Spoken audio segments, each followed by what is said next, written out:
प्रिय भक्तों, भगवान श्री कृष्ण एक दिन यमुना स्नान करने आए। उद्धव जी संग हैं। उद्धव जी और भगवान श्री कृष्ण यमुना जी के पुलिन तट पर खड़े हैं। रोज भगवान यमुना जी में स्नान करते। मथुरा की यह घटना है। तो भगवान श्री कृष्ण जब रोज यमुना में स्नान करते तो उन्हें रोज एक खिला हुआ कमल मिलता था, खिला हुआ। आज जब भगवान श्री कृष्ण यमुना गए, स्नान करने लगे, एक सही टाइमिंग थी। उसी समय में भगवान स्नान करने आते और उसी समय में उन्हें एक सुंदर सा कमल रोज मिलता। आज कमल जब भगवान श्री कृष्ण को मिला तो वो मुरझाया हुआ था। उस मुरझाए हुए कमल को देखकर भगवान श्री कृष्ण तुरंत खड़े खड़े धड़ाम से गिर गए। भगवान गिरे तो उद्धव जी दौड़े, कन्हैया क्या हुआ, क्या हुआ, क्या हुआ। भगवान कुछ बोल ना पाए, आंखें बंद हैं, मुख से एक ही बात निकल रही है, केवल कह रहे हैं, केवल राधा राधा राधा राधा। भगवान श्री कृष्ण मूर्छित हैं, पर वाणी कह रही है राधा राधा राधा राधा। उद्धव जी तुरंत महलों में भगवान को ले गए। बड़े बड़े वैद्य बुलाए गए, पर भगवान को होश नहीं आया। मुख से केवल एक ही बात निकल रही है, केवल राधा राधा राधा। उद्धव जी रोने लगे, कन्हैया क्या हुआ आपको, और ये राधा कौन है, और आपके मुख से ये राधा राधा क्यों निकल रहा है, और आप क्या कहना चाहते हैं। थोड़ी देर बाद जब भगवान को होश आया ही नहीं, तब उद्धव जी ने बहुत ध्यान से देखा कि भगवान के हाथों में वो कमल है जो कमल उन्हें यमुना जी में मिला, और यमुना जी से वो कमल मिला तो मुट्ठी में बहुत कस के भगवान ने पकड़ रखा है। उद्धव जी ने उस कमल को भगवान के हाथ से छीन लिया, और जैसे ही वो कमल उनके हाथ से हटा, भगवान श्री कृष्ण की मूर्छा टूट गई। राधा राधा कहते हुए उठकर बैठ गए। राधा राधा कहते हुए भगवान श्री कृष्ण उठकर बैठ गए। उद्धव जी ने कहा, गोविंद क्या हुआ आपको। भगवान बोले, उद्धव मुझे अपनी राधा की याद आ रही है। उद्धव जी ने कहा, ये राधा कौन है, हम तो जानते नहीं हैं ये राधा, पहली बार आपके मुख से सुन रहे हैं राधा, ये राधा कौन है प्रभु। तब भगवान ने रोते हुए कहा कि एक वह प्रेमिका, वह प्रेम जो इस धरती में हर व्यक्ति जिससे भी जितना भी प्रेम करता है, वह प्रेम श्री राधा रानी के समुद्र से ही सप्लाई होता। प्रेम की अधिष्ठात्री श्री राधा राधा। उद्धव जी बोले, प्रभु मैं समझ नहीं पाया कि आप क्या कहना चाहते हैं, ये राधा कौन है, और आप उनके लिए रो रहे हैं क्योंकि आप तो पूर्ण ब्रह्म भगवान हैं। तो मैं कहते हैं मोह नहीं करना चाहिए किसी से, किसी की याद में रोना नहीं चाहिए, और आप तो खुद रो रहे हैं। भगवान बोले, किसी की याद में नहीं रो रहा हूं, राधा से तुम जाकर मिलो। तुम्हारे इस प्रश्न का उत्तर मैं नहीं दे सकता जब तक तुम खुद राधा से मिलने नहीं जाओगे। उद्धव जी के अंदर बहुत सारे प्रश्न खड़े हो गए कि भगवान को भी मोह होता है, आखिर ये राधा में कोई तो बात होगी कि जगत का पालनहार उनके लिए रो रहा है, सृष्टिकर्ता उनके लिए रो रहा है, जिनके पीछे ब्रह्मा विष्णु और महेश घूमते हैं, उनके सामने हाथ जोड़कर खड़े रहते हैं, वो परमात्मा श्रीमन नारायण। आज वो श्री कृष्ण किसी राधा नाम की स्त्री के लिए रो रहे हैं। चलकर देखो तो सही कि राधा कौन है। भगवान ने कहा, उद्धव जाओ, मेरी राधा वृंदावन में रहती है। केवल राधा नहीं, वहां मेरी बहुत सारी गोपियां हैं, ग्वाल बाल हैं, और मैया यशोदा है। हमें उन सबकी याद आ रही है। आज मेरी ओर से एक संदेशा लेकर आप जाओ। उद्धव जी के अंदर बड़ी जिज्ञासा जाग गई कि देखो तो सही ये कौन है। चलिए उद्धव जी, बस एक ही सवाल गूंज रहा है कि वेद पुराण तो कहते हैं कि मोह नहीं करना चाहिए, और भगवान को भी मोह हो गया राधा जी से। अच्छा मैया एक बात बता दूं, यहां इस संदर्भ में कुछ चीजें सुनने से क्लियर नहीं होती, कुछ चीजें ऐसी हैं कि सुनने से स्पष्ट हो जाती हैं, पर कुछ चीजें देखने से ही स्पष्ट होती हैं। समझ रहे हैं। मिला के उद्धव जी मथुरा से वृंदावन चले, उस रथ पर बैठकर, जिस रथ पर बैठकर भगवान श्री कृष्ण वृंदावन से मथुरा आए। चले मथुरा से जब कुछ दूर वृंदावन निकट आया, वहीं से प्रेम ने अपना अनोखा रंग दिखलाया। पिटप झुक कर ये कहते हैं इधर आओ इधर आओ। पपीहा कह रहा पी कहाँ ये भी तो बतलाओ। जब वृंदावन आए उद्धव जी तो वृंदावन बिल्कुल अलग, यहाँ की हवा, यहाँ का वातावरण, यहाँ के लोग, यहाँ के पेड़ पौधे भी उन्हें ऐसे लगे कि मानो वृक्ष अपनी ओर बुला रहे हैं, उद्धव आओ और हमारे जरा श्री कृष्ण का समाचार हमें दो। क्या कहा है हमारे लिए, क्या सूचना भिजवाई है। उद्धव जी समझ नहीं पाए। अच्छा उद्धव जी क्यों नहीं समझ पाए? क्योंकि देखो ईश्वर को समझने की दो भाषा है। मैया भगवान को समझने की कितनी भाषा है? दो। जैसे आज हमारे श्रीमद् भगवत गीता हिंदी में भी उपलब्ध है, संस्कृत में भी उपलब्ध है, इंग्लिश में भी उपलब्ध है, तेलुगु में भी उपलब्ध है, मलयालम में भी उपलब्ध है, कन्नड़ में भी उपलब्ध है। जितनी दुनिया में भाषाएं होती हैं ऐसी कोई भाषा नहीं है जिस भाषा में गीता को ना ट्रांसलेट किया गया हो। कोई भाषा नहीं है, चाहे वो जापान की भाषा हो, चाइना की भाषा हो। हमारे देश में जितनी भाषाएं हैं, चाहे राजस्थानी हो, चाहे तमिल हो, मलयालम हो, मराठी हो, पंजाबी हो, हरियाणवी हो, हर भाषा में श्रीमद् भगवत गीता का ट्रांसलेट किया गया है। इसलिए कि वो भाषा को जानने वाले गीता को जाने, गीता के रहस्य को जाने, गीता के मर्म को जाने। समझो आप, एक ही बात कहने के लिए अनेक भाषाएं होती हैं। गीता को स्पष्ट करने के लिए अनेक भाषाएं हैं। आप जो भाषा जानते हैं गीता उस भाषा में उपलब्ध है। लेकिन आज मैं आपको बताऊंगा कि गीता को तो आप हर भाषा में जान सकते हैं, लेकिन ईश्वर को जानने की ओनली दो भाषाएं हैं। ईश्वर को जानने की कितनी भाषाएं? आज मैं दो भाषाओं के बारे में आपको बताऊंगा। ईश्वर को जानने की दो भाषाएं हैं, ना तो हिंदी, ना तो संस्कृत, ना तो इंग्लिश, ना तो तमिल, ना तो मलयालम, ना तो मराठी, ना तो गुजराती, ना तो कोई। ओनली दो भाषा ये हैं। पहली भाषा है ज्ञान और दूसरी भाषा है प्रेम। ईश्वर को ज्ञान से और प्रेम से जाना जा सकता है। ईश्वर को किससे जाना जा सकता है? ज्ञान से और प्रेम से। ईश्वर तक पहुंचने के दो रास्ते हैं, एक ज्ञान मार्ग, एक प्रेम मार्ग, जिसे भक्ति मार्ग कहते हैं। एक और मार्ग है जिसे योग मार्ग कहते हैं, पर वह योग मार्ग भी ज्ञान मार्ग में जाके समा जाता है। इसलिए मैं योग और ज्ञान को दो नहीं मानता, एक मानता हूं, क्योंकि दोनों एक हो गए। सड़क तो दो है पर दोनों आगे चल के एक में मिल गई। उसी प्रकार योग मार्ग और ज्ञान मार्ग एक है। प्रेम मार्ग और भक्ति मार्ग ये भी दो रास्ते हैं, पर ये भी आगे चल के एक हो गए, तो बचे टोटल दो। इसलिए हम दो पे चर्चा करें। पहला मार्ग है मैया ज्ञान। अच्छा मैं ये बताओ ज्ञान किसे कहते हैं? ज्ञान की क्या परिभाषा है? हम कितना जान लें कि हम ज्ञानी हो जाएंगे? बताइए ज्ञानी कौन है? आप में से कितने लोग ज्ञानी हैं? बहुत कम शब्दों में बहुत बड़ी बात आज सुनेंगे आप लोग, और आप सुन लेंगे तो पूरी जिंदगी आपकी सवर जाएगी। बताइए ज्ञानी कौन? बता दो मेरी मां। जिसके पास बहुत किताबी ज्ञान हो वो ज्ञानी है? जिसके पास बहुत सारी डिग्रियां हैं क्या वो ज्ञानी है? तो बताइए फिर ज्ञान की परिभाषा आप ही दीजिए हमें। जिसने पीएचडी कर रखी है क्या आप उसे ज्ञानी मान लेंगे? फिर ज्ञान की परिभाषा आपके हिसाब से क्या होनी चाहिए? मैं ये बताओ ज्ञानी कौन? आप लोगों को लगता है टीका चंदन लगाए कोई साधु संत को आप ज्ञानी मानते हैं? नहीं, वो भी ज्ञान की परिभाषा नहीं है। टीका चंदन तिलक चंदन ज्ञान की परिभाषा नहीं है। कंठी और माला भी ज्ञान की परिभाषा नहीं है। बड़ा पढ़ लिख लेना, डिग्रियां पा लेना, पीएचडी इत्यादि कर लेना भी ज्ञान की परिभाषा नहीं है। ज्ञान की परिभाषा, ज्ञान कहते किसे? क्या है ज्ञान? मैं ये बताओ, खाने का ज्ञान तो सबको है। क्या खाना है? चींटी भी खाती है, हाथी भी खाता है, आप लोग भी खाते हैं। तो खाने में यदि आप माहिर हैं तो यह कोई ज्ञान नहीं है। आप बहुत सोते हैं तो कुत्ता भी सो लेता है, बिल्ली भी सो लेती है। यदि आप कहें कि हम तुम्हारा जी बच्चे पैदा कर लेते हैं, तो बच्चे पैदा करना तो सूअर भी जानता है।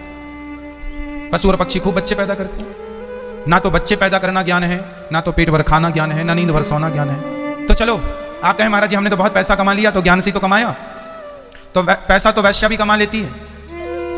क्यों जी? आज बड़ी बड़ी फैक्ट्रियों वालों के पास जितना होगा उससे ज्यादा वैश्याओं के पास है। फिर ना तो पैसे की प्राप्ति ज्ञान है, ना तो पद की प्राप्ति ज्ञान है, ना तो प्रतिष्ठा ज्ञान है। ज्ञान क्या? आप ज्ञानी किसे मानेंगे? आपकी भाषा में, आपकी लैंग्वेज में कौन ज्ञानी है? आपकी समझ में कौन ज्ञानी है? मैं ये बताओ कौन है ज्ञानी? जो वेद पुराणों का ज्ञान रखता है वो ज्ञानी? चलो हम बताते हैं कौन ज्ञानी। जिस व्यक्ति ने चाहे वो आप हो, चाहे वो हम हो, चाहे भारत का हो या अमेरिका का हो या जापान का या पाकिस्तान का, जिस व्यक्ति ने अपने कदम ईश्वर की ओर बढ़ा दिए हैं, जिस व्यक्ति ने अपने कदम भगवान की प्राप्ति के लिए बढ़ा दिए हैं, जो लोग अपने पांव पैसे के लिए बढ़ाते हैं, पद के लिए बढ़ाते हैं, वो लोग पद प्रतिष्ठा पैसा तो आजकल सबके पास ही है। बताइए कौन भूखा मर रहा है कोई भूखा? सबको ईश्वर ने दे रखा। जिनके पांव पत्नी पुत्र परिवार पैसे प्रतिष्ठा के लिए बढ़ रहे हो, वो सामान्य ज्ञान है। वो ज्ञान तो चींटी के पास भी है, हाथी के पास भी है कि कैसे बच्चों का पेट भरना है। चिड़िया भी जाती है, दाना लाती है और अपने बच्चों के मुंह में डालती है, क्योंकि उसके बच्चे खा नहीं सकते ना, तो उसके बच्चे ऐसे मुंह फाड़ देते हैं, तो वो उसके मुंह में डालती है। मतलब बच्चों का पेट भरना तो चिड़िया भी जानती है। क्यों? सही है, सही है मेरी माँ। पेट भरना बच्चे का कौन जानता है? चिड़िया जानती है, कोयल जानती है। यहां तक कि छोटी छोटी योनियों में जो जीव जंतु हैं, वह भी अपना परिवार का पालन पोषण करना जानते हैं, और वो भी इंसानों से ज्यादा संगठित रहते हैं। चींटियों को आपने देखा है, जहां जाती हैं लाइन से जाती हैं, संगठित हैं। बकरा बकरियों जैसा भी संगठित नहीं है। बकरियां भेड़ भी जहां चलती हैं संगठित चलती हैं। और आजकल का आदमी तो अपने बाप से संगठित नहीं है, अपनी माँ से संगठित नहीं है, और की क्या कहें, अपने पत्नी से संगठित नहीं है, अपने भाई से वो टूटा फूटा पड़ा है। तो बताओ, आज का इंसान तो भेड़ बकरियों से भी नीचे गिर चुका है। वो भी संगठित हैं, लेकिन आज का आदमी संगठित नहीं है। तो हम ज्ञान की चर्चा कर रहे हैं मेरी मां। अब आपसे मैं स्पष्टीकरण चाहता हूं कि जो संसार का नॉलेज रखता है कि इसका फॉर्मूला क्या है, उसका फॉर्मूला क्या है, इसने परमाणु बनाई, इसने मिसाइल बनाई, इसने टीवी बनाई, इसने मोबाइल बनाया, इसने सैटेलाइट बनाई, इसने ये आविष्कार किया। एक तो ये डिपार्टमेंट है ना, ये उपलब्धियां अच्छी हैं, आपके जीवन को आगे बढ़ाने के लिए होनी चाहिए, आविष्कार होने चाहिए। परंतु परमाणु बम बनाने वाले को क्या आप ज्ञानी मान लेंगे? ये ज्ञानी है। मिसाइल बनाने वाले को आप ज्ञानी मान लेंगे? ये ज्ञानी है, ये भी ज्ञान है, परंतु इस ज्ञान का रियल ज्ञान से कोई लेना देना नहीं। अब यथार्थ ज्ञान क्या है वो समझो। जिस व्यक्ति ने अपने कदम भगवान के लिए बढ़ाए हैं, जिस व्यक्ति ने दूसरों का दर्द समझा है, दूसरों की पीड़ा समझी है, जिसके अंदर दया है, जिसके अंदर परोपकार की भावना है, वही सबसे बड़ा ज्ञानी है। जिसके अंदर दीन दुखियों के लिए प्रेम है, जो भूखे को रोटी देता है, जो प्यासे को पानी दे सकता है, जो दूसरों के दर्द में, दूसरों के दुख में दुखी हो जाए, उसे आप ज्ञानी समझिएगा। वरना पढ़ाई वाले ज्ञानी तो बहुत मिल जाएंगे आपको, आविष्कार वाले ज्ञानी भी बहुत मिल जाएंगे, इसने ये आविष्कार किया इसने। लेकिन जो जीव मात्र में दया जिसके अंदर है, अब मुझे ये बताइए, जिस व्यक्ति ने परमाणु बम बनाया वो व्यक्ति ज्यादा ज्ञानी है, या जिस व्यक्ति ने कोरोना काल में वैक्सीन बनाई वो ज्यादा ज्ञानी है? बताइए किसके ज्ञान का महत्व ज्यादा है? हमें परमाणु की आवश्यकता है या बीमारियों से लड़ने वाली वैक्सीन की? बोलो मेरी मां। तो परमाणु बम बनाने वाला व्यक्ति ज्यादा ज्ञानी हुआ या बीमारियों से लड़ने वाली दवाई बनाने वाला ज्यादा ज्ञानी हुआ? ज्ञान का स्तर यह नहीं है कि आप अपने आप ज्ञानी हैं तो आपने परमाणु बना दिया, सारी पृथ्वी का विनाश इससे हो जाएगा। ज्ञान का अर्थ यह है कि आपके अंदर दया है। लोग तड़प रहे, ऑक्सीजन को मर रहे थे, तड़प रहे थे, अपनों की चीखें सुन सुन के लोग रो रहे थे। उस समय वैक्सीन आई, उस समय दवाई आई। लोगों को परमाणु की जरूरत नहीं थी, उस समय दवाइयों की जरूरत थी। कुल मिला के कहना यह है, जो दूसरों का दर्द समझे, जो दूसरों की पीड़ा समझे और दूसरों की पीड़ा को कम करने के लिए पांव बढ़ाए, वही सच्चा ज्ञानी है, वही ज्ञान है। उसे ज्ञानी मानिए आप, जिसके अंदर भूखों के प्रति करुणा है। ले भैया, मैं खा रहा हूं, रोटी खाने बैठा हूं, मैं भी भूखा हूं, मेरी थाली में 4 रोटियां हैं, मैं भूखा हूं, बहुत ज्यादा भूखा हूं, लेकिन मेरे आगे कोई भूखा खड़ा है और कहे भैया मैं बहुत भूखा हूं। उस समय मैं अपनी थाली पूरी की पूरी उसे पकड़ा दूं और कहूं कि भैया आप खा लो, क्योंकि आप इस रूप में तो मेरे भगवान ही हैं, जो अपनी थाली दूसरों को देकर उसका पेट भरता हो। इससे बड़ा ज्ञानी कौन हो सकता है? बताइए। ये क्या है? क्या डिग्री हमारे पास बहुत है इसलिए हम ज्ञानी है? ना जी, ये मेरी अपनी भाषा है, ये मेरी अपनी सूझबूझ है जो मैं बोल रहा हूं, ये मेरे अपने मत हैं, अपने विचार हैं। हमारे गुरुजनों के शास्त्रों के विचार तो ये हैं ही, पर मैं जिस विचार की आपको बात कर रहा हूं वो विचार तुलसीदास जी भी कहते हैं, परहित सरिस धर्म नहीं भाई। तो आज से आप लोग ज्ञानी की परिभाषा समझ लो। अभी समझिएगा, अभी हमारे एक मित्र हैं, उनका अभी वो गाड़ी से जा रहे थे तो उनको सांड, आपस में नंदी सांड बैल लड़ रहे थे, 2 व्हीलर से वो थे। तो लड़ते लड़ते नंदी आया, उनकी गाड़ी को धक्का मारा तो वो गिर गए। गिरे तो यहां चोट लगी, गाड़ी से गिर गए, बैल ने धक्का मारा, गिर गए। गिरे तो गिरे, तड़पते रहे, क्योंकि चोट लग गई ज्यादा, तड़पते रहे। लोगों ने गाड़ी रोकी, देखा अच्छा कोई तड़प रहा है, चलो चलो चलो चलो। फिर लोग आए, अरे ये गिर गया, एक्सीडेंट हो गया, देख के नहीं चलता, चलो चलो चलो चलो, चलो। उपदेश देने वाले बहुत आए, ज्ञान देने वाले बहुत आए, बड़ी बड़ी गाड़ियां रुकी, पर गाड़ियां तो रुकी पर लोग नहीं रुके। तमाशा देख के चलते बने। परंतु वहां पर कुछ मजदूर जो वहां से गुजर रहे थे, वो मजदूर जब देखे कि अरे ये कोई गिर गए हैं, तुरंत उन्होंने उठाया, फोन लगाया, और उन मजदूरों ने, जो कि पढ़े लिखे नहीं थे, जिनके पास बड़ी बड़ी गाड़ियां भी नहीं थी, पर उन्होंने उस तड़पते हुए व्यक्ति की मदद की। लिखा होना, आप देख रहे हैं कि एक व्यक्ति तड़प रहा है, तो क्या आपका यह धर्म नहीं था कि तड़पते हुए व्यक्ति की आप रोककर मदद करें? अरे कोई पैसा थोड़ी मांगता है, कम से कम फोन ही लगा दो पुलिस को कि भाई यहाँ एक्सीडेंट हो गया है, ये आदमी तड़प रहा है, एम्बुलेंस को लगा दो। आज तो सुविधाएं सब कुछ है हमारे देश में, लेकिन नहीं, आज का व्यक्ति अपनी इंसानियत का परिचय भी देने को तैयार नहीं है। उसके अंदर की दया मर चुकी है। वो ये सोचता है ये कोई मेरा आदमी थोड़ी है, ये कोई मेरा रिश्तेदार थोड़ी है, ये तो गैर है, पराया है। बस मेरी माँ, यही सोच आपको शिक्षा से दूर रखती है। बहुत डिग्रियां हैं हमारे पास, पर हमारा व्यवहार ऐसा है, तो जमाने की नजर में आप शिक्षित होंगे, हमारी नजर में तो महामूर्ख हैं। वही शिक्षित हैं जिनके हृदय में दया है, करुणा है, लोगों के प्रति प्रेम है, कि इंसानियत बचे, इंसान बचे। आप बताइए, यहां गौरी गोपाल वृद्धाश्रम में हमारी एक मां है, कल उनकी एक बेटी आई। मैं इंसानियत का परिचय दे रहा हूं, पढ़े लिखे लोग कैसे हैं। और देखिए, ज्ञान किसे कहते हैं और अज्ञान किसे कहते हैं, आप दोनों में अंतर समझिए मेरी हर बात से, ठीक है। मेरी माँ, मेरे गौरी गोपाल वृद्धाश्रम में मेरी एक माँ रहती है, लगभग 90 साल 93 साल की माँ है। कल परसों बेटी आई, बेटी ने लिखित में दिया, मैं लेटर आपको दिखा सकता हूं यदि आप कहेंगे तो। बेटी ने लिख कर दिया कि यदि मेरी माँ की मृत्यु हो जाती है तो आप लोग हमें सूचना भी मत दीजिएगा। लिखित में दिया, साइन करके। बोले आज हम अपनी माँ को आजाद करते हैं, ना उसकी अब कोई बेटी है ना कोई बेटे हैं। 2 बेटे हैं, 1 बेटी। तो 2 बेटे तो कभी फोन भी नहीं उठाते, क्योंकि माँ का, डॉक्टरों ने कह रखा है कि अब माँ का कभी भी शरीर पूरा हो जाएगा, क्योंकि 93 साल की हैं। जो हमसे बन पड़ा इलाज कराया, दवाई कराई, पर अब 93 साल शरीर में अब कुछ है भी नहीं। तो डॉक्टरों ने कह दिया है कि अब 15 से 20 दिन या महीने भर की माँ और हैं ये।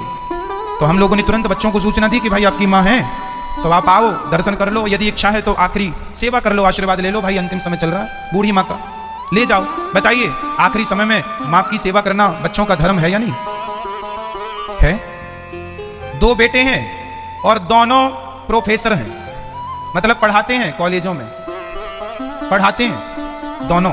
अब तो पढ़ा के रिटायर हो चुके हैं, रिटायर हैं। दोनों में से किसी ने फोन नहीं उठाया। बेटी को लगाए तो बेटी आई, चलो उम्मीद हुई कि चलो बेटी आ गई है, अब अपनी माँ को ले जाएगी, सेवा करेगी। तो बेटी आई, बोले महाराज जी अब हमको फोन कभी मत लगाइएगा। क्यों ना लगाएं? बोले अब आप लोग यदि माँ नहीं रहती तो आप लोग कर दीजिएगा अंतिम संस्कार, आज से हम इनकी बेटी नहीं है। तो ऐसा क्यों बोल रही हो मेरी बहन? हमारा मन है, बोल रही। बकायदा उन्होंने लेटर पैड में लिख कर दिया कि आज से इनके 2 बेटे जो हैं, हम बेटी हैं, आज से हमारा इनसे कोई संबंध नहीं रहा। यदि इन्हें कुछ होता है तो आप ही इनका सब क्रियाकर्म करें, हमें कोई आपत्ति नहीं। हम केवल ये बात आपको इसलिए बता रहे हैं कि ये लोग बहुत पढ़े लिखे हैं। मेरी माँ बहुत ज्यादा पढ़े लिखे हैं, तब तो बड़े बड़े गवर्नमेंट स्कूलों में प्रोफेसर हैं। लेकिन कहा गया कि माँ के 15 दिन बचे हैं तो सेवा कर लो, तो कहते हैं कि नहीं जी आप ही सब करना, हमारा कोई रिश्ता नहीं है, हमें तो फोन भी मत लगाना। माँ मर गई है सूचना भी मत देना, क्योंकि माँ मरेगी तो 13 दिन का सूतक करना पड़ेगा, 10 दिन का। सोचो माँ के मरने का वो सूतक भी करने को तैयार नहीं है, माँ की तेरही भी करने को तैयार नहीं। अब जो माँ की किसी प्रकार की सेवा नहीं करने को तैयार, वो तेरही क्या करेगा? कुल मिला के हम आपको केवल ये बताना चाहते हैं कि आज ज्ञानी तो हैं लोग, शिक्षा बहुत है, PhD कर रखी है, बहुत पढ़े लिखे हैं, लेकिन बताइए क्या यही है ज्ञान? यही है ज्ञान की परिभाषा? मेरी माँ, डिग्रियां बहुत होने से कोई ज्ञानी नहीं है। जिसके हृदय में करुणा है, दया है, प्रेम है, वही सबसे बड़ा ज्ञानी है। वही ज्ञानी है। अब आप लोग जितने यहाँ बैठे हैं और जितने यहाँ सुन रहे हैं टीवी पर, यूट्यूब पर या प्रत्यक्ष, आपसे मेरी प्रार्थना इतनी है कि आप अपने आप को अपनी तुलना करके देखिएगा। कहीं आप भी तो डिग्री वाले ज्ञानी नहीं हो, कहीं आपको भी तो केवल डिग्री का ज्ञान नहीं है। एक डिग्री का ज्ञान अलग है मेरी माँ, और रियल ज्ञान अलग है। एक डिग्री का कागजी ज्ञान होता है और एक व्यवहार का ज्ञान होता है, व्यवहारिकता जिसे कहते हैं। सही है मेरी माँ? तो कौन सा ज्ञान श्रेष्ठ है? करुणा हो, दया हो, परोपकार हो, भूखों के लिए करुणा हो, प्यासे के लिए करुणा हो, वो ठीक है या केवल डिग्री वाले ज्ञानी चाहिए आपको? चलो आपसे सवाल मेरा, आप अपने बच्चों को कौन सा ज्ञानी बनाएंगे? सिर्फ डिग्री वाला, या उसके हृदय में थोड़ा करुणा भी भरेंगे, थोड़ा प्रेम भी भरेंगे, थोड़ी सी दया भी भरेंगे? जब आप लोग नया घर बनाते हो ना, तो नया घर सजाने के लिए आप, ये अच्छा लगेगा मेरे घर में, ये ले चलते हैं, ये अच्छा लगेगा मेरे घर में, ये ले चलते हैं, ये कलर अच्छा नहीं भाई, ये वाला कलर कर देना, है ना? तो आप सारी चीजें अपने हिसाब से कराते हैं, अपने घर को डिजाइन करते हैं, अपने घर को डेकोरेट करते हैं, अपने घर को पेंट करते हैं, सब चीजें आप अपने हिसाब से भरते हैं अपने घर में। तो थोड़ा सा बच्चों के अंदर डिग्रियों के साथ साथ थोड़ी सी दया भी भर देना मेरी माँ, थोड़ी सी करुणा भी भर देना, थोड़ा सा परोपकार भी भर देना कि बेटा परोपकार भी, कोई भूखा प्यासा मिल जाए तो रोटी वोटी, थोड़ा दान करने की भी पद्धति सिखा देना कि थोड़ा दान वान भी किया करो। बच्चों के अंदर आपने सिर्फ डिग्रियां भर दी, संस्कार शून्य है। सही है? इसलिए अब आप लोग बहुत समझदार हैं, मैंने पूरा ऑप्शन दे दिया आपको, सब किताब खोल के रख दी। अब आपको निर्णय लेना है कि आपको डिग्री वाला ज्ञानी बनना है या संस्कारों वाला। हमारे राम जी जब पढ़ करके आए तो किसी ने राम जी से डिग्री नहीं मांगी। राम जी का स्वभाव ही बता रहा था कि ये पढ़े लिखे हैं। पढ़ के जब आए तो पहली चौपाई गोस्वामी जी लिख रहे हैं, प्रातः काल उठ के रघुनाथा, मात पिता गुरु ना वही माथा। जब पढ़कर आए तो राम जी सवेरे जल्दी जागने लग गए, सवेरे जल्दी जागने लग गए। राम जी समझ लिया कि अब मेरा बेटा पढ़ लिख गया है, क्योंकि इसको जागने का ज्ञान हो गया है। आजकल के पीएचडी वाले लोग 10 बजे सोकर उठते हैं, तुम्हें जागने का ज्ञान नहीं है, हम कैसे तुम्हें पढ़ा लिखा मान लें भैया? सरकार तुम्हें पढ़ा लिखा मानती होगी, डिग्री है तुम्हारे पास, पर आध्यात्म पढ़ा लिखा नहीं मानता। तुम 10 बजे सो के उठते हो, तुम्हें पढ़ा लिखा कैसे मान लें? राम जी कितने बजे जागते हैं? प्रातः काल उठ के रघुनाथा। और केवल जागने से काम नहीं बनेगा कि अब आप जाग गए, चलो महाराज जी ने कहा 4 बजे जाग गए, व्हाट्सएप चला रहे हैं, फेसबुक चला रहे हैं ना। सवेरे जल्दी जागो, स्नान करो, स्नान करने के बाद पहले अपने भगवान को प्रणाम करो, अपने इष्ट को, अपने कुल देवता को, कुल देवी को, और अपनी माता को प्रणाम करो। माता प्रणाम, पिताजी को, पिताजी प्रणाम, पिताजी को प्रणाम करो, माथा उनके चरणों में रखो। गुरुजन है तो गुरुजनों को प्रणाम करो। कोई गौ माता है, सवेरे सवेरे उसके गर्दन में, गले में हाथ फेरो, गाय को पुचकारो, गाय को प्यार करो। गाय हो तो नहीं है, सूर्य भगवान को लोटा भर जल चढ़ाओ। सूर्याय नमः, आदित्याय नमः, भौमाय नमः, खगाय नमः, मित्राय नमः, भास्कराय नमः। सूर्य भगवान को जल चढ़ाना चाहिए। सवेरे जल्दी जागो और जागकर पहले दोनों हाथों का मंथन करना चाहिए। कराग्रे वस्ते लक्ष्मी, कर मध्य सरस्वती, कर मूले तो गोविंद, प्रभाते कर दर्शनम। दोनों हाथों का मंथन करो, करके अग्रभाग में लक्ष्मी का दर्शन करो। यहाँ लक्ष्मी, कराग्रे वस्ते लक्ष्मी, कर मध्य सरस्वती, यहाँ मध्य भाग में सरस्वती, और मूल भाग में पूरे में भगवान श्री कृष्ण का, भगवान श्रीमन नारायण का दर्शन करना चाहिए। अपनी हथेलियों में सवेरे ऐसे ना, ऐसे हाथों का दर्शन करना चाहिए, लक्ष्मी जी का, सरस्वती जी का और भगवान श्री कृष्ण का। लक्ष्मी जी का इसलिए कि आपका लक्ष्मी में वृद्धि हो, इसलिए सवेरे सवेरे लक्ष्मी जी का ध्यान करना चाहिए। जय लक्ष्मी माता। सरस्वती माता का ध्यान करना चाहिए यहाँ पर, इसलिए कि सरस्वती जी हमारी बुद्धि सदा अच्छी बनी रहे, हमारी वाणी से किसी का दिल ना दुखे। और गोविंद का अर्थात भगवान श्रीमन नारायण का ध्यान इसलिए कि प्रभु हमें भवसागर से आप ही पार लगा सकते हैं, हमें संकटों से आप ही बचा सकते हैं, इसलिए सवेरे ये करना चाहिए। सवेरे सवेरे जागने के बाद पांव रखने के पहले पृथ्वी पर, पहले पृथ्वी माता को क्या करना चाहिए? क्या करना चाहिए? पृथ्वी माता को प्रणाम करना चाहिए। हे पृथ्वी माता, आप भगवान श्रीमन नारायण की धर्म पत्नी हैं, हम आपके पुत्र हैं माँ, हमसे बड़ा अपराध हो जाता है, आपके चरणों में बारंबार प्रणाम करता हूँ या करती हूँ। प्रणाम करो। उसके बाद 1 लोटा जल पियो, आधा लीटर 1 लीटर पानी पियो, और फिर फ्रेश होकर के स्नान करो। स्नान करके स्वच्छ कपड़े पहनो। सूर्य भगवान को सबसे पहली पूजा हिंदुओं की है, सूर्य भगवान की पूजा। 1 लोटा जल लो और जल में जरा सा गुड़ डालो। सादा जल नहीं चढ़ाना चाहिए भगवान को, जल में या तो गुड़ डालो। यदि पति पत्नी के रिश्तों में, आपके पति पत्नी को रिश्तों में ज्यादा खटास है, ज्यादा झगड़ा है, ज्यादा उलझन है, तो आप गुड़ डाल के पानी चढ़ाया करो। पानी में जरा सा गुड़, मीठा पानी चढ़ाने से रिश्तों में मिठास आएगी, रिश्ते मधुर होंगे, इसलिए मीठा पानी सूर्य भगवान को। यदि आपको व्यापार में तरक्की चाहिए, पैसे कमा रहे हैं, तो आप रंगीन पानी चढ़ाइए। पानी में जरा सा आप रोली मिला लें, रोली कुमकुम मिला लें, रोली मिला लें, श्री मिला लें। श्री रोली कुमकुम एक ही चीज है। थोड़ा सा चंदन मिला सकते हैं, नहीं तो केसर के 2 पत्ते मिला सकते हैं। केसर की 2 पत्तियां आप डाल के पानी रंगीन करके चढ़ाने से आपके व्यापार में लाभ होता है, आपके धन लक्ष्मी में लाभ होता है। तो सवेरे ये करके आपको सवेरे रोज हनुमान चालीसा का पाठ करना चाहिए। और समय निकालकर यदि आप सुंदरकांड का पाठ रोज कर लें, तो जिनके जीवन में रोज सुंदरकांड है, उनके तो सारे कांड सुंदर ही सुंदर होंगे। जो करेंगे सब सुंदर, सब नाम ही सुंदरकांड है। फिर जो करेंगे आप, वो आप अच्छा ही करेंगे। तो आप रोज सुंदरकांड का पाठ कर लें तो बहुत अच्छा हो जाएगा। फिर आप क्या करें, आपके घर में गोपाल जी हैं, ठाकुर जी हैं, तो आप उनको क्या करें, एक थाली में ठाकुर जी को पधराएं। पहले थाली उठाएं और थाली में चंदन से, चांदी की थाली हो, स्टील की थाली हो, कांसे की थाली हो। तो ये अर्थ ना लगाना कि हम कोई पढ़ने का मना कर रहे हैं, ना जी, खूब पढ़ना है। आपके पास डिग्रियां हो, आपके पास शिक्षा बहुत हो, हर भाषा का ज्ञान हो। आज समाज में जो शिक्षा चल रही है वो तो हमें पढ़ना ही है, पर उस शिक्षा के संग संग यदि संस्कार लेकर चलोगे तो कोई बुराई नहीं है। सोने में सुहागा हो जाएगा शिक्षा के संग यदि संस्कार जुड़ गए तो। क्यों जी, सही है। आजकल के लोग ऐसे हो गए हैं, मेरी माँ, मैं समाज का वातावरण कह रहा हूं। यदि ये बालक शराब नहीं पीता, सुनो, माना कि ये बालक शराब नहीं पीता, और यदि ये अपने दोस्तों के बीच में जाकर बैठ जाए और वो लोग शराब पी रहे हो और ये कह दे कि मैं शराब नहीं पीता तो मैं नहीं पीऊंगा, तो वो शराबी लोग इसका मजाक उड़ाते हैं, अरे बड़ा पंडित है, बड़ा ज्ञानी है, शराब नहीं पीता। आज के युग में भी शराब नहीं पीता। जो आदमी आज के जमाने में शराब वराब नहीं पीता ना, तो शराबी लोग मालूम उसे अनपढ़ कहते, अरे तो अनपढ़ है, कुछ नहीं जानता, पढ़ा लिखा है।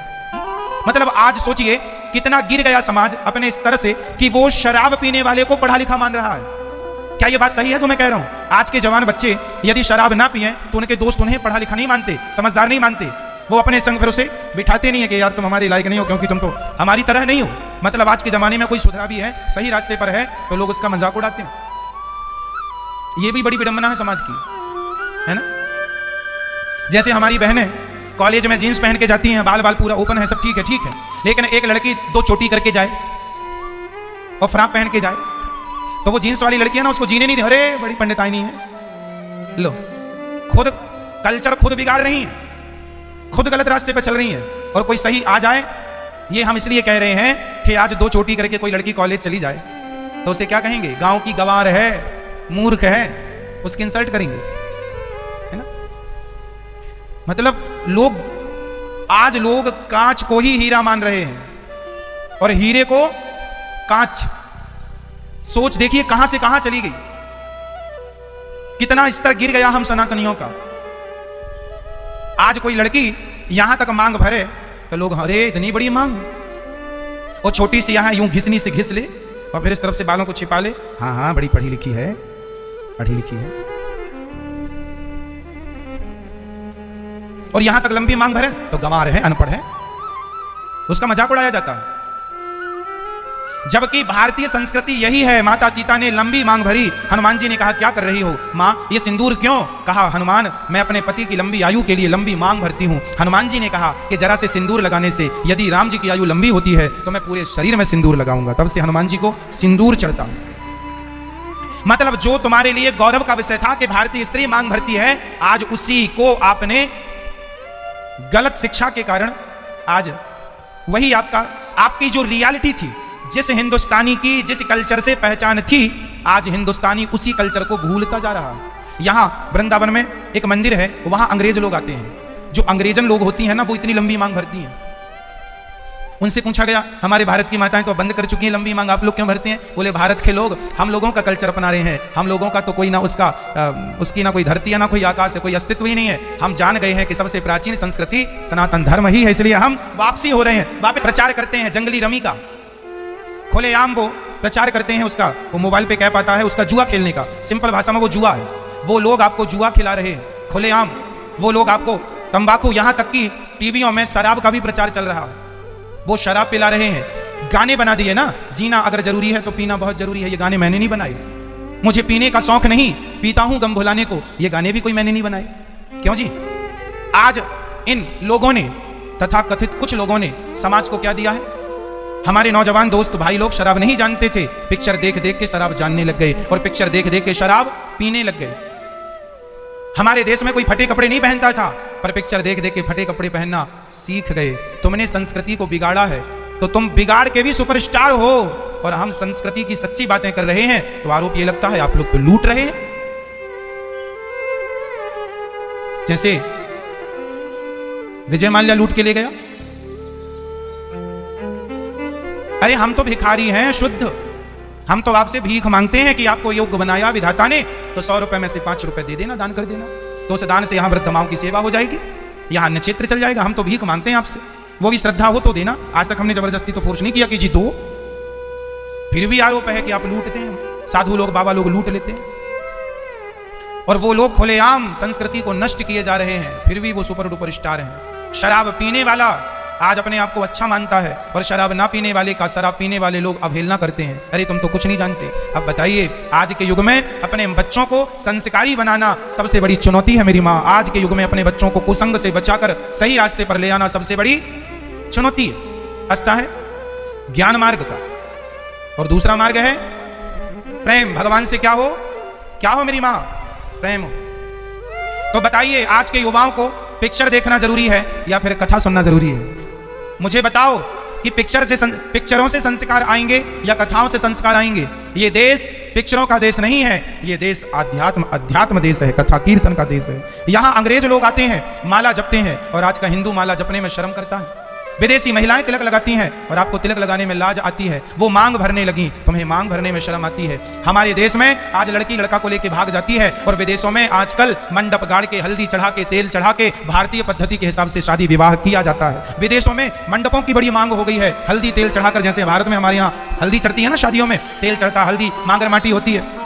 मांगर माटी जानते हैं? शादी विवाह में माँ, जिस भूमि पे हम पले बढ़े खेले खाए, वहां की माटी उठा करके मंडप में रखी जाती है, उसे मांगर माटी कहते हैं। माँ घर माटी बराबर मांगर माटी। माँ के घर की, बोलो मेरी माँ, माँ के घर की माटी बराबर मांगर माटी। माँ के घर की माटी, जिस घर में मैं पला बढ़ा खेला, मांगर माटी। शादी जब मंडप करता है ना, तो हमारी माताएं गीत गा करके टोकनी में वो गांव की माटी लाती हैं। आपके यहाँ ये पद्धति है कि नहीं? पर भारतीय पद्धति है, ये शादी विवाह में ये रस्म होती है। माँ के घर की माटी मांगर माटी, वो माटी पूजती है, क्योंकि राम जी 14 साल के लिए वनवास गए तो माँ के घर की माटी लेकर के गए थे। जननी जन्म भूमश्चा स्वर्गादपि गरीयसी। बेटा कितना भी बड़ा हो जाए, आप कितने भी बड़े हो जाएं, पर अपनी माँ को और अपनी जननी, अपनी जन्मभूमि को कभी भूलना नहीं चाहिए, उसे सदा याद रखना चाहिए। जिस भूमि पर खेले खाए पले बढ़े, उस माटी का ऋण है आपके ऊपर, उस माँ का ऋण है जिस माँ ने अपना दूध पिलाया है। लेकिन आज इन ऋणों की कोई बात नहीं करता। वो तो शराब पिला रहे हैं, कह रहे हैं पीना बहुत जरूरी है, जीना जरूरी है। तो क्यों जी? सही है? बताइए, हम जो कह रहे हैं सही कह रहे हैं कि गलत कह रहे हैं? ऐसा तो नहीं मनमानी बोल रहे हो मेरी माँ। अपने बच्चों को यदि आज आप सीरियल और पिक्चरों से बचा लोगी और कथाओं से जोड़ दोगी, तो विश्वास दिलाता हूं आपका बेटा परिवार के लिए, देश के लिए कुछ कर दिखाएगा, यदि संस्कार आ गए तो। नहीं तो फिर तो धार ही धार बह जाएगा, जहां सब बह ही रहे। बस आप लोग ये जानना सीख लो कि आपके लिए सही क्या है और आपके लिए गलत क्या है। हम जो कहते हैं, ये दास अनिरुद्ध जो कहता, आप मत मानो हमारी बात, पहले विचार करो कि जो हम कह रहे हैं वो सही है या नहीं। गंभीरता से सोचो तो सही। ऐसा तो नहीं कि हम ही गलत बोल रहे हो। यदि हम सही कह रहे हैं तो फिर आप उसमें विचार कीजिएगा, जरूर विचार कीजिएगा। विचार करेंगे तो सुखी रहेंगे मेरी मां। तो भगवान ने ईश्वर तक पहुंचने के 2 मार्ग, ज्ञान मार्ग और प्रेम मार्ग। प्रेम करना, उद्धव जी ज्ञानी है। उद्धव जी कौन है? और भगवान से ज्ञानी नहीं प्रेमी मिल सकता। उद्धव के ज्ञान को नष्ट करने के लिए उन्हें भगवान ने वृंदावन भेजा कि उनके हृदय में भी प्रेम जागे, करुणा जागे। क्या जागे मेरी मां? प्रेम जागे, करुणा जागे। चल पड़े उद्धव जी। कहा घनश्याम ने उद्धव से वृंदावन जरा जाना, वहां की गोपियों को ज्ञान का कुछ तत्व समझाना। विरह की वेदना में वे सदा बेचैन रहती हैं, तड़प कर आह भरती हैं और रो रो कर ये कहती हैं। क्या कहती हैं? है प्रेम जगत में सार और कुछ सार नहीं, मन कर ले मन कर ले मन कर ले प्रभु से प्यार और कुछ सार नहीं। देखो, अब हम सार की बात बताएं तो सार है केवल भगवान से प्रेम करना ही सार है। इसलिए किसी भी प्रकार से भगवान से क्या होना चाहिए मेरी मां? प्रेम होना चाहिए। प्रेम, राम ही केवल प्रेम प्यारा, जान ले ये जो जान नहीं हारा। केवल प्रेम, हमसे प्रेम करना आता है। अच्छा ये बताओ मेरी मां, आपका पति बहुत पढ़ा लिखा है, बहुत कमाता है, पैसा बहुत है, योग्यता बहुत है, नाम बहुत है, पद बहुत है, प्रतिष्ठा बहुत है, उसकी चारों तरफ जय जयकार है, पर वो आपसे प्रेम बिल्कुल नहीं करता। सब कुछ है उसके पास, पर वो प्रेम से शून्य। अपनी पत्नी के लिए प्रेम नहीं, अपने बच्चों के लिए प्रेम नहीं, अपनी मां के लिए प्रेम नहीं, अपने पिता के लिए प्रेम नहीं। फिर चलेगा मेरी मां? ये सृष्टि केवल प्रेम पर टिकी है मेरी मां। बिना प्रेम के आदमी जी ही नहीं सकता। अच्छा एक बात बताएं, ये हमारी नहीं, बड़े बड़े मेडिकल साइंस ने एक रिसर्च की, बड़े बड़े डॉक्टरों ने एक रिसर्च की, वो रिसर्च में आपके मध्य रख रहा हूं। बड़े बड़े डॉक्टरों का, बड़े बड़े जानकारों का यह कहना है कि जिस पुरुष को अपने परिवार से प्रेम ज्यादा मिलता है वो पुरुष अन्य पुरुषों की अपेक्षा ज्यादा स्वस्थ और ज्यादा खुश रहता है, और जिस स्त्री को अपने परिवार की ओर से प्रेम ज्यादा मिलता है वो स्त्री खुश, निरोगी, प्रसन्न रहती है। तो जीवन में पैसा कम मिलेगा चलेगा, पर प्रेम में कमी नहीं होनी चाहिए। प्रेम आपके जीवन में हमेशा भरपूर हो। पत्नी के अधिकार का, पत्नी के हक का पत्नी को प्रेम मिले, पति के हक का पति को प्रेम मिले, बच्चों के हक का बच्चों को प्रेम मिले, और माँ के हक का माँ को प्रेम मिले, बाप के हक का बाप को प्रेम मिले। हम सबको प्रेम दें। क्या करें हम? प्रेम देने वाले बनो। जब आप प्रेम देंगे तो आपको भी क्या मिलेगा? क्यों मिलेगा आपको प्रेम? क्यों मिलेगा आपको? क्योंकि आपने दिया है। जो देते हैं वही हम पाते हैं। सिंपल है। आप कुएं में झांक कर कहेंगे राम तो कुएं से आवाज वापस आएगी, कहेंगे कृष्ण तो वापस आएगी, और गाली देंगे तो वो भी वापस क्या देगा? गाली। तो जो आप दे रहे हैं वही वापस आपको मिल रहा है। वही है जीवन का सार कि जो आप समाज को देते हैं वही आप पाएंगे, वही आपको मिलेगा। जो देंगे, जो बोया है वही तो काटेंगे। इसलिए प्रेम दीजिए। क्या दीजिए? प्रेम दीजिए। अच्छे से बोला करो, अच्छे से बात किया करो, हंस लिया करो, मुस्कुरा लिया करो। अपने से बातें जरा हंस के किया करो, जरा मुस्कुराहट के साथ किया करो, अच्छा लगेगा। है ना मेरी माँ? प्रेम करना सीखो, प्रेम से रहना सीखो। और जिंदगी प्रेम के बिना अधूरी है। प्रेम केवल इंसानों से नहीं, पति बिनु अनुरागा किए जोग जप ज्ञान विरागा। केवल भगवान से प्रेम बना रहे, यही है अंतिम सत्य। ठीक है? बेटा बेटी, पत्नी पिता माता, ये पहला सत्य है। पद प्रतिष्ठा, पैसा प्रतिष्ठा, सब पहला सत्य है। अंतिम सत्य है ईश्वर। उन्हें पा लिया तो सब पाना सफल, और सब पाके उन्हें ना पाया तो बेकार है। बताओ मेरी मां, आप यहां से बद्रीनाथ जी जाएं, इतनी लंबी चढ़ाई चढ़ें, इतना खर्चा करें, और वहां जाकर भी आपको भगवान का दर्शन ना हो। आपको वहां सारी चीजें, कपड़े मिल जाएं शॉपिंग के लिए, वहां खूब दुकानें हो, खूब चीजें हो, सब कुछ हो, पर भगवान का दर्शन ना हो, तो बताइए वहां जाना सफल हुआ या व्यर्थ रहा? वहां अब कोई कहे सुनो हम बद्रीनाथ से ये जैकेट लाए हैं, कपड़े लाए हैं, तो पागल, ये जैकेट तो तेरे शहर में भी मिल जाती। तो बद्रीनाथ वहां कपड़े खरीदने गया मूर्ख आदमी? ये तो तेरे गांव शहर नगर में मिल रही है, कितनी चाहिए? वहां गए हैं केवल भगवान के दर्शन के लिए। सोचो कि वहां तक जाकर यदि भगवान का दर्शन ना हो, बाकी सब मिले तो सब मिलना बेकार है। सही है क्या ये बात? भगवान ना मिले और सब मिले तो सब कुछ बेकार है। उसी प्रकार हम लोग भी यात्रा में आए हैं। ये संसारिक यात्रा है। हम मनुष्य के शरीर को पाकर एक यात्रा में है, यहाँ भगवान को पाने आए हैं। लेकिन बस भगवान नहीं मिल रहे हैं, बाकी पत्नी बेटे थोक में मिल रहे हैं, खाने पीने को भी भरपूर मिल रहा है, दिन रात सोने को भी मिल रहा है। सोना चांदी, कई माताएं तो कान फाड़े बैठी है, इतना सोना पहनती है, कान फट रहे हैं फिर भी बंद नहीं कर रही है कि बंद करें। फट पड़े हैं कान, फिर भी ऊपर की तरफ लटका लटका के पहन रही है। सोना मिल रहा है, चांदी मिल रही है, हीरे मिल रहे हैं, मोती मिल रहे हैं, बच्चे मिल रहे हैं, पत्नी परिवार सब मिल रहा है। बस एक चीज बाकी है, भगवान को पाना। और सब कुछ पा लिया यहाँ, पत्नी पुत्र परिवार पैसा, और भगवान को ना पाए तो सब पाना व्यर्थ है मेरी मां। सब कुछ पा तो लिया, लेकिन जिसे पाने आए थे उसे नहीं पाया। अच्छा, मैं आपसे सवाल करूंगा सबसे, मैं ये बताओ, आप सबका जन्म धरती पे क्यों हुआ? काहे के लिए? जी आप बताइए भैया जी, आपका जन्म क्यों हुआ? मनुष्य बन के क्यों आए? काहे के लिए आए? मैं ये बताओ मेरी मां, बच्चे पैदा करने आए हैं क्या? फिर खाने, फिर सोने, तो शॉपिंग करने आए हैं? हाँ, काहे के लिए आए? मनुष्य का शरीर हमें क्यों मिला है? कौन बताएगा? मनुष्य का, भैया समझदारी समझो इस बात को हल्के में ना लो। बात यह है कि हमें ईश्वर ने मनुष्य बनाया है, और सुनो, ये मनुष्य का शरीर बार बार नहीं मिलना। बार बार मिलेगा इसकी गारंटी है? आप वृंदावन आज आए हैं, अब यहां से जाकर कब आएंगे इसकी गारंटी कौन लेगा? कौन लेगा बताओ? क्या आदमी की गारंटी है? बिन भरोसे का तो आदमी ही है। इसलिए आए हो वृंदावन, प्रेम से कथा सुनो, प्रेम से बिहारी जी का दर्शन करो, भगवान के करीब रहो, भगवान में ध्यान लगाओ, क्योंकि ये धाम बार बार नहीं मिलता। जब ये धाम बार बार नहीं मिलता तो सोचो ये मनुष्य का शरीर और कितना कीमती होगा, क्या ये तुम्हें बार बार मिलेगा? कीले माही जो रहे कील, दोनों चक्की में एक कील होती है बीच में, कीले, जो कील में दाना, कील के बगल में दाना चला गया, चक्की कितनी भी चले पर कील के बगल में दाना होगा तो वो पिसने से बच जाएगा। जो उस एक परमात्मा की शरण में रहेगा वो पिसने से बच जाएगा। बचना चाहते हो तो भगवान की शरण में आओ, भगवान के बन के भगवान का खाओ, भगवान का। हम ये थोड़ी कह रहे हैं काम धाम ना करो, बिजनेस व्यापार ना करो, खूब कमाओ पैसा। हम थोड़ी तुम्हें साधु बाबा जी बनने का कह रहे हैं, हम घर छोड़ने का भी नहीं कह रहे हैं। हमारे सिद्धांतों को समझो। हम कभी ये नहीं कहते तुम पत्नी छोड़ दो, पुत्र छोड़ दो, परिवार ना जी, कुछ नहीं छोड़ना। छोड़ना नहीं है, सौंपना। क्या करना है? सौंपना है। कैसे? हे भगवान, बोलो हे प्रभु, ये बच्चे आपके हैं, बोलो ये परिवार आपका है। आपने हमें, बोलो आपने हमें 2 बच्चों की जिम्मेदारी दे रखी है। ये सब कुछ आपका है। हमें तो आपने 2-4 बच्चों की, 2-4 सदस्यों की आपने हमें, ये परिवार, ये बेटा बेटी तुम्हारी नहीं है, ये सब भगवान के हैं। जब चाहे बुला लें, तुम्हारा अधिकार चले तो तुम्हारा बेटा है तो रख लो बचा के।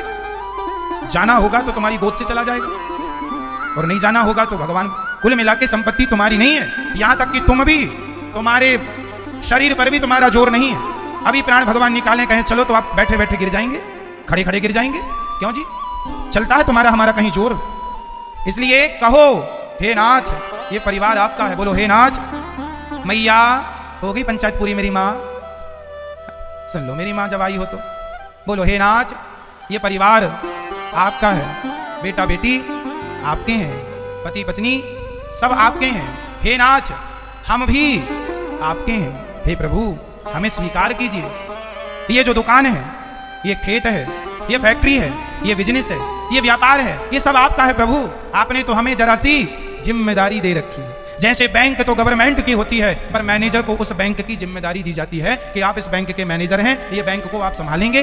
दूसरी बैंक का मैनेजर वो है, दूसरी बैंक वो संभालेगा। आप मालिक नहीं है, मालिक तो गवर्नमेंट है, लेकिन आपको जिम्मेदारी दी गई है। उसी प्रकार परिवार के मालिक तुम नहीं हो, परिवार ईश्वर का है। ईश्वर ने तुम्हें जिम्मेदारी दे रखी है 2-4 लोगों की सेवा करने की, तो कमाओ खाओ खूब आनंद से, और अपना समझ के नहीं। प्रभु सब कुछ, संपत्ति सब रघुपति के आही। सब कुछ किसका?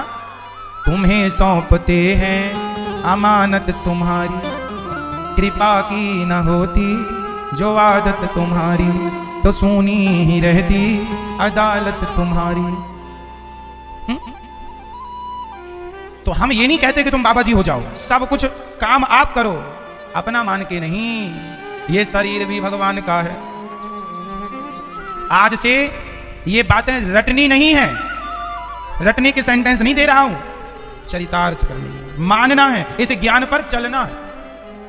कभी ये ना आए सपने में भी कि मैं कुछ कर रहा हूं, सदा यही हो कि प्रभु सब आप कर रहे हैं। स्वप्न में भी ये ख्याल ना आ जाए कि मैंने ये कर दिया, मैंने वो कर दिया। ना जी, भगवान ने करा दिया सो हो गया। नहीं, मुझ में कहां बल है, मुझ में कहां योग्यता है, मुझ में कहां काबिलियत। ठीक है ना मेरी माँ? चलो, अब ये हम समझा रहे थे आपको कि संसार से मोह ना हो, भगवान में ध्यान लगे, भगवान में मन लगे। ये जीवन बिन भरोसे का है। क्या भरोसा है जिंदगी का, कब निकल जाए? इसलिए समय रहते समझ लो हर बात को मेरी माँ। और उद्धव जी महाराज जब वृंदावन आए, माँ यशोदा से मिले, उस प्रेम के आगे सब शून्य है। प्रेम महत्वपूर्ण चीज है। प्रेम भगवान से क्या हो?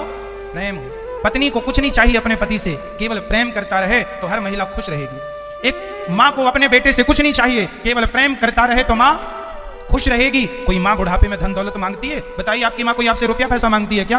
केवल प्यार मांगती है। बेटा हमको प्यार की रोटी देना, प्यार करते रहना, थोड़ा समय निकाल के हमारे पास बैठना, हमारा हालचाल पूछना। प्यार से अपनी माँ को देखो, प्यार करो अपनी माँ को। यही तो चाहती है बुढ़ापे में, लेकिन तुम्हारे पास प्यार भी नहीं है कि तुम प्यार कर सको अपनी माँ को। मैया लो, कर लो पंचायत। अच्छी हवा लग रही है, पंचायत चालू है। खुद भी पंचायती, औरों को भी लगाओ पंचायत में। ध्यान दे दो मेरी मां। सारी गोपियां रो रही हैं, ना उन्हें धन चाहिए, ना दौलत चाहिए, ना पुत्र चाहिए, ना परिवार, अर्थ न धर्म न काम रुचि, गति न चाहु निर्वाण, जन्म जन्म रति राम पद, यह वरदान नयान। हमें क्या चाहिए? केवल केवल भगवान चाहिए, कोई चाहत है ही नहीं। देखो मैं ये एक बात बताएं, पत्नी भाग्य से मिल जाएगी, जो मेरे भाग्य में होगी वो, जो पुत्र मेरे भाग्य में होगा वो मिल जाएगा। बोलते चलो, जो पत्नी मेरे भाग्य में, जो पति मेरे भाग्य का, जो आपके भाग्य का था मिल गया, और जो मिलना है वो भाग्य का मिल जाएगा। टेंशन करने की जरूरत। ये पति पत्नी सब भाग्य का खेल है, जो तुम्हारे भाग्य में मिलेगा ही मिलेगा। पुत्र भी भाग्य का खेल है, पुत्री भी भाग्य का खेल है। पैसा तुम्हारे भाग्य में है तो जमीन में गड़ा हुआ मिल जाएगा, और भाग्य में नहीं है तो तुम्हारी तिजोरी से भी लोग ले जाएंगे। तुम्हारे भाग्य का होगा तो सड़क के नीचे दफनाया होगा तो वो भी तुम्हारे घर आ जाएगा, और भाग्य का नहीं होगा और तुम्हारे घर आ गया होगा तो वो भी क्या होगा, चला जाएगा। तो पैसा भाग्य से मिलता है, पत्नी भाग्य से मिलती है, पुत्र भाग्य से मिलता है, पड़ोसी भी भाग्य से मिल जाते हैं, शरीर भी भाग्य से मिल गया, बड़े भाग्य मानो सुख न पावा, सब भाग्य से मिलता है। पर एक चीज भाग्य से नहीं मिलती, बताओ क्या? क्या? भगवान। भगवान भाग्य से नहीं मिलेंगे। भाग्य से संसार की हर वस्तु मिलती है, भगवान भाग्य से नहीं। तो भगवान काहे से मिलते हैं? भगवान पुरुषार्थ करने से मिलते हैं। कर्म करो भगवान के लिए, भक्ति करो, प्रेम करो, करने से मिलेंगे। प्रेम है तो भगवान मिलेंगे, ऐसे नहीं कि भाग्य में है तो मिलेंगे नहीं जी। तुम्हें बारी मथे घृत हो या बरू सिकता ते बरु तेल, बिनु हरि भजन न भवत रही, यह सिद्धांत अपेल। बिना भक्ति के भगवान किसी को मिले हो अकस्मात तो बता दो? भगवान की कृपा से भगवान मिलते हैं। हाँ, किसी पर कृपा हो जाए तो मिल भी जाए। सीता जी के प्रसंग में है कि सीता जी सखियों के सहित जा रही थी, एक सखी उनसे बिछड़ गई तो उन्हें राम जी का दर्शन हो गया बिना कुछ के। तो ये भगवान की कृपा से भगवान मिल जाए वो अलग विषय है। भगवान की कृपा से भगवान मिल जाए, सोई जाने जही देहु जनाई, जाना तो तुम्हें हो जाई। भगवान की कृपा से भगवान मिल जाए, ठीक है। पर ये घटना सबके साथ तो नहीं घट सकती कि उन्हें मिले तो हमें भी मिल जाए। हमें तो भैया करना पड़ेगा। क्या करना पड़ेगा? प्रेम करना पड़ेगा, समर्पण करना पड़ेगा। और ईश्वर को पाने का सबसे सरल तरीका है अपने आप को सौंप दो, अपने आप को सौंप दो। जैसे एक गाय मालिक के खूंटे से बंधी रहती है। अब मालिक, आपके घर में गाय है, आपके खूंटे से बंधी है, उसे आप पानी देंगे तो पिएगी, चारा देंगे तो खाएगी। अच्छा, 2 दिन तक आप पानी ना पिलाएं तो क्या वो गाय खूंटा तोड़ के भाग जाएगी? जवाब दो मैया। 2 दिन वो प्यासी रहेगी और 2 दिन पानी नहीं दोगे तो मर जाएगी प्यासी, पर वो खूंटा तोड़कर, बोलो मेरी मां, नहीं जाएगी। जैसे गाय आपके खूंटे से बंधी है, मर जाएगी पर खूंटा नहीं तोड़ेगी। बस यही है समर्पण। तुम भी भगवान के चरणों से बंध जाओ, वैसे जैसे गाय बंधी है खूंटे से, ईश्वर की भक्ति प्रेम के खूंटे से अपने आप को बांध दो। कन्हैया, जो मैं खा रहा हूं तेरा दिया खा रहा हूं, देगा तो खाऊं। पड़ा का पड़ा रह गया। इसके बाद भगवान की चर्चा में कल हमने सुना कि भगवान का विवाह हुआ माता रुक्मणी जी से। भगवान की पहली पत्नी है माता रुक्मणी, भगवान की दूसरी पत्नी है जामवंत की बेटी जाम्बवती। जाम्बवती से भगवान ने विवाह किया। ये त्रेता युग वाले जामवंत जी हैं। एक बार जामवंत जी ने राम जी से कहा, अच्छा हमारी बेटी से विवाह कर लो। राम जी बोले, अभी तो एक पत्नी व्रता हूं, अगले जन्म में करूंगा। जामवंत जी बोले, तब तो हम बाप बेटी बुढ़े हो जाएंगे, मर भी सकते हैं। भगवान बोले, आज से काल का कोई प्रभाव आप बाप बेटियों पर नहीं पड़ेगा। इसलिए त्रेता युग के जाम्बवंत जी द्वापर में अपनी बेटी का विवाह भगवान श्री कृष्ण से कर रहे हैं। ये वही जाम्बवंत जी हैं त्रेता युग वाले। एक बार भगवान को कलंक लग गया। सत्यजित नाम के सज्जन ने कह दिया, आपने हमारी मणि चुराई। कई बार झूठा कलंक लग जाता है ना भैया। कलंक कब लगता है? जो वापन चाहे कल्याणा, सुजस सुमति सुभगति सुखनाना, सो परनार लीलार गोसाई, तजाऊं चौथ के चंद्र की नाई। गणेश चतुर्थी के चंद्रमा को ऐसे ही त्याग देना चाहिए जैसे पराई स्त्री के माथे को। हमारे शास्त्रों में एक बात बहुत बार बार कही गई है, पर नारी को मत देखो, पर पुरुष को मत देखो। लेकिन आज लोग नहीं मानने को तैयार हैं। पर नारी पैनी छुरी, पर नारी पैनी छुरी, 3 तरफ से खाए, धन हरे, यौवन हरे और घोर नरक ले जाए।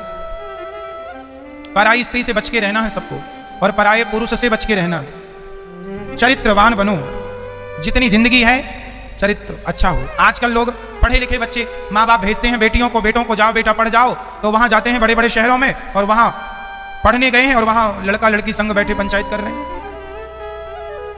पढ़ने गए हैं ये। आप चले जाओ मुंबई में, आप जाके देखेंगे शाम 5 बजे होते ही, 6 बजे होते ही समुद्र के किनारे किनारे। एक बार हम गए किसी आयोजन में, तो भक्तों ने कहा चलिए आपको हम समुद्र का दर्शन कराएं। हमने कहा चलो प्रणाम करेंगे समुद्र देवता को। गए समुद्र देवता को प्रणाम करने, तो वहां बहुत सारे लड़का लड़की बैठे, इतने के गिन नहीं सकते आप, अनगिनत। हमने कहा भाई ये क्या है? बोले महाराज जी यहाँ पर ये शाम होते यहीं ये बच्चे, माँ बाप ने PhD करने भेजा है, बड़े शहर पढ़ने, कॉलेज यूनिवर्सिटियों में ये आए हैं, ये पढ़ाई चल रही है इनकी। लो, पढ़ने गए हैं, माँ बाप ने पैसा खर्च किया है पढ़ाई के लिए, और ये प्यार कर रहे हैं। देखो प्यार में PhD चल रही है इनकी। पढ़ने गए, सही है ये गलत है? मैं ये बताओ, सही है ये बात या गलत है? आज हर बड़े बड़े शहरों में नजारा मिल जाएगा। हर बड़े शहर में लड़का लड़की वो जगह देखते हैं जो ज्यादा सुनसान हो, जिस रास्ते पर कोई आता जाता ना हो, वहां झुंड लगी रहती है। और ये पढ़ने गए हैं, वाह ये चल रही है पढ़ाई। आज लोग समझने को तैयार नहीं है कि चरित्र चीज क्या है, चरित्र कैसे बचाएं, क्यों बचाएं। कई अब आपसे हम सवाल कर दें कि चरित्र क्यों बचाना जरूरी है, हम आपसे सवाल करेंगे तो पता नहीं आप जवाब देंगे कि नहीं, पर आप हमसे ये सवाल करेंगे तो हम जरूर जवाब देंगे। चरित्र इसलिए बचाना जरूरी है क्योंकि चरित्र ही हमारी पहचान है। हमारा परिचय अनिरुद्धाचार्य से नहीं, हमारा परिचय अनिरुद्धाचार्य। हम कहते हैं मैया बच्चों का विवाह समय से करा दिया करो। जब समय आए, जब सरकार कह रही है कि भाई लड़की 21 की हो जाए, लड़का भी 21-22 में भी कोई नया रूल्स आ गया कि 22 साल में होनी चाहिए। 22 कही है, तो 21 साल, हाँ 21, हाँ वही तो 21 होता। 21 साल का लड़का हो और 21 साल की पहले लड़की 18 की होती थी तो शादी होता था, आज होती थी। आजकल 21 का नया रूल्स आ गया है। मैया ना पता हो तो हम बता रहे हैं, आजकल सरकार ने 21 साल कर दी है शादी की उम्र। लड़की 21 की होगी तभी शादी होगी, लड़का भी 21 का होना चाहिए कम से कम। तो हम तो ये कहेंगे बच्चों की पढ़ाई पूरी हो, शादी कर देना चाहिए। अब आप कहेंगे जल्दी, सुनो, खासकर लड़कियां, सबके लिए नहीं है, सारी बहन बेटियों के लिए मैं ये बात नहीं बोल रहा हूं। कुछ लड़कियां ऐसी होती हैं कि समय से शादी ना होए तो वो बेशर्म हो जाती हैं। कुछ समय से शादी ना हो तो वो क्या हो जाती है, बेशर्म हो जाती है। उसके मन में तो लड्डू फूट रहे हैं कब शादी हो। मम्मी करा ही नहीं रही, अभी तो हमारी बेटी दूध पीती है, महाराज दूध पीती है, छोटी सी है, लो 25 साल की है और कह रही है छोटी सी है। तुम्हारी इसी लापरवाही के कारण बेटियां 30-30 साल की हो गई, 35-35 साल की हो गई, अभी तक शादी नहीं की आपने। पद्म पुराण में लिखा है जो माँ बाप समय से बेटी का विवाह नहीं कराते ऐसे माँ बाप को पाप लगता है। समय से सब चीज समय से अच्छी लगती है। पानी बरसे पर उस समय जब फसल सूख जाए तो बरसा, तो पर तब बरसा जब फसल सूख गई तो कहावत है का बरसा जब कृषि सुखानी, का बरसा जब कृषि सुखानी। जब कृषि सूख गई तो बरसने से क्या फायदा। सब चीजें समय से अच्छी लगती हैं, समय से शादी विवाह कर दो। और शादी के बाद भी लड़की पढ़ सकती है, लड़का पढ़ सकता है, पढ़ाई में कोई दिक्कत नहीं, आप पढ़ सकते हैं। आप कहें कि नहीं जी पढ़ाई पूरी कर लें, तो पढ़ाई पूरी तो देखो कभी नहीं होती। आदमी पढ़ते ही चला जाए, पढ़ाई कब पूरी होती है। आप पढ़ते चले जाइए ना, पढ़ाई तो कभी पूरी नहीं होगी। समय से सब चीजें अच्छी लगती हैं, है ना। तो समय समय का विशेष ध्यान रखना चाहिए और अपने बच्चों को संस्कार देते रहो कि आप बेटी चरित्र जरूरी है। किसी लड़के से दोस्ती नहीं, किसी पड़ोसी से दोस्ती नहीं, ज्यादा वार्ता ना हो, ज्यादा बातचीत ना हो। आजकल की बच्चियां फोन पे दिन भर बातें करती रहती हैं। मम्मी को लगता है सहेली से बात करती है, जरा चेक कर लो सहेली है कि कोई सहेला है। क्यों जी, चेक करने में क्या बुराई है, ना करो चेक, हमें क्या, हम तो सावधान कर रहे हैं। आजकल के बच्चे इतने होशियार हैं, कंबल ओढ़ लेंगे, उनको माँ बाप को लगा सो गए, अंदर व्हाट्सएप में आई लव यू लिख के भेज रही है। और छोरा भी कम नहीं, 2-3 लोगों को आई लव यू भेजता है तब उसको नींद आती है रोज की। आजकल के बच्चों ने प्यार को मजाक बना लिया। प्यार है, प्यार है, लड़की से कहा आई लव यू, लड़की को लगा प्यार करता, उसने भी कह दिया आई लव यू 2-2-4 हो गया। लो भैया, कुल मिला के आज बच्चे अपना चरित्र केवल अज्ञान बस बिगाड़ रहे हैं, सांसारिक भोगों के सुख के लिए बिगाड़ रहे हैं। उन्हें पता ही नहीं कि शरीर ईश्वर ने क्यों दिया, चरित्र की वैल्यू क्या है, चरित्र क्यों जरूरी है। कोई प्रश्न का उत्तर ही नहीं उनके पास। बस उन्हें तो ऐसा लगता है कि जैसे भूख लगती है तो खा लेते हैं, प्यास लगती है तो पानी पी लेते हैं, उसी प्रकार शरीर को भोगों की इच्छा हुई तो भोगों को भोग लिया, बस खत्म बात। वो पानी भूख प्यास से अपनी वासनाओं को जोड़ देते हैं। अरे भूख प्यास से चरित्र नहीं जुड़ सकता, कैरेक्टर अलग है, भूख प्यास अलग है। लेकिन आज के पढ़े लिखे बच्चे जोड़ देते हैं इसी सब्जेक्ट। अरे तो प्यास है, पानी है, भूख है, जैसे रोटी खा लिया तो भूख समाप्त, पानी पी लिया भूख समाप्त, प्यास समाप्त, ऐसे ही समाप्त हो जाएगी इच्छाएं, नहीं बढ़ेंगी। और ये आप हमारे शास्त्र परमिशन देते हैं, शादी कर लो पत्नी के साथ, पति के साथ गृहस्थ जीवन में रहो, कोई बुराई नहीं है, कोई आपत्ति नहीं है। पर शादी के पहले तो पाप ना हो आपसे, शादी के पहले पाप हो जाएगा, लोक परलोक दोनों बिगड़ जाएगा। एक लड़का लड़की मेरे पास आए, महाराज जी मैं इस लड़की से प्यार करता हूं। हमने कहा हमसे क्यों कह रहे हो? बोले महाराज जी विवाह करना चाहता हूं। हमने कहा करो। बोले महाराज जी हमारी मम्मी तैयार नहीं है। हमने कहा मत करो। बोले हम इस लड़की से प्यार करते हैं। हमने कहा तो प्यार करते हैं, चलो मम्मी तैयार नहीं है, पापा तैयार नहीं है, आपके फिर क्या करोगे? बोले मैं अपनी माँ बाप को छोड़ दूंगा, दूसरे शहर रहूंगा, पर मैं शादी इसी लड़की से करूंगा। मैंने उस लड़की की तरफ देखा, मैंने कहा बहन सुन रही है क्या कह रहा है? जो अपनी माँ को छोड़ सकता है, जो अपने बाप को छोड़ सकता है, वो तुझे भी कभी भी छोड़ सकता। करो। लड़की के अंदर यदि कोई इच्छा है, उसने किसी लड़के को पसंद किया है और यदि वो अच्छा है, समाज का है, योग्य है, पसंद भी है, तो उससे बात कर लो, शादी वहां करो जहां उसकी पसंद है। यदि लड़की ने किसी और समाज के लड़के को पसंद कर रखा है, देखो मैं यहां एक बात स्पष्ट कर दूं, ब्राह्मणों का विवाह ब्राह्मणों में ही होना चाहिए, क्षत्रियों का क्षत्रियों में, वैश्यों का वैश्यों में और शूद्रों का शूद्रों में। क्यों? आप सवाल करेंगे महाराज जी क्यों? इस क्यों का बहुत बड़ा कारण है। सुनो, मैंने कई बार उत्तर दिया है इन सवालों का, फिर देता हूं उदाहरण। थोड़ा कैसा है आप समझो, मैं उत्तर दे रहा हूं। क्यों? यदि ब्राह्मण का विवाह क्षत्रिय से हो जाएगा तो जो तुम्हारी संतान होगी ना वो ब्राह्मण ही रहेगी ना क्षत्रिय रहेगी, वो वर्ण शंकरी कहलाएगी, क्योंकि मिक्स हो गई ना। ब्राह्मण और क्षत्रिय यदि मिल जाएंगे तो संतान तीसरी ही होगी। अरे सिंपल है ना, आप गुलाब को गुलाब को, लाल गुलाब को सफेद गुलाब को जोड़ दो, दोनों की कलमों को जोड़ दो, जब गुलाब तीसरा होगा तीसरे कलर का होगा वो। हाँ या ना? बोलो हाँ या ना। सुन लो ना, एक गाय होती है जर्सी गाय, एक गाय होती है देसी गाय। यदि जर्सी नंदी से देसी गाय गर्भवती हो गई तो जो उसका बछड़ा या बचिया होगी वो मिक्स कहलाएगी। वो शुद्ध नहीं, ना वो जर्सी रह गई ना तो वो देसी रह गई, मिक्स हो गई, प्रजाति बदल गई। क्या बदल गई? प्रजाति बदल गई। अब उस मिक्स का दूध जो होगा, जब वो बचिया है और जब वो जब दूध देगी तो उसका दूध देसी गाय की अपेक्षा अच्छा नहीं होगा। शुद्ध गायों का दूध अच्छा माना जाता है, मिक्स गायों का दूध अच्छा नहीं माना जाता। समझ रहे हैं आप? उसी प्रकार जब एक कलम को दूसरी कलम से जोड़ देने से जब वो तीसरा उत्पन्न होता है तो जब गायों में भी ये होता है। अब बताइए, चलो बताओ, शेरनी, यदि शेरनी चीता से गर्भवती हो जाए तो शेरनी का जो बच्चा होगा ना वो चीता होगा ना शेर होगा, वो तीसरा ही होगा। ये हम नहीं कह रहे हैं, डिस्कवरी कह रही है, साइंस कह रहा है। हाँ या ना? बोलो हाँ या ना। बदल गया ना, इसी को कहते हैं वर्ण शंकरी।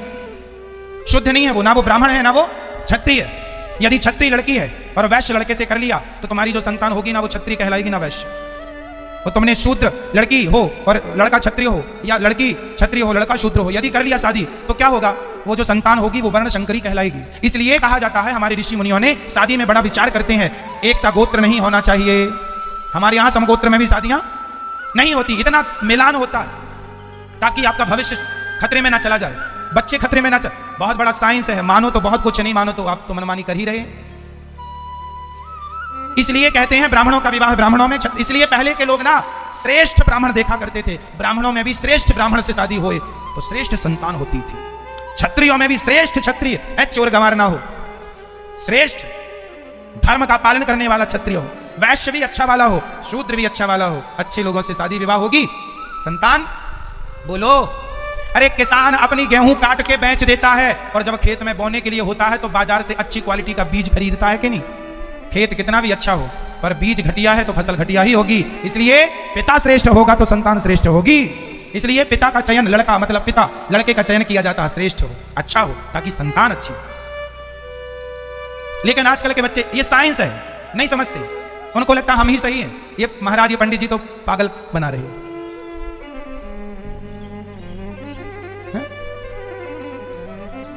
समझो मेरी मां, इसलिए ब्राह्मणों में क्षत्रिय। चलो ये विवाह करो, लड़की की पसंद का कोई लड़का है तो आप विवाह करिए।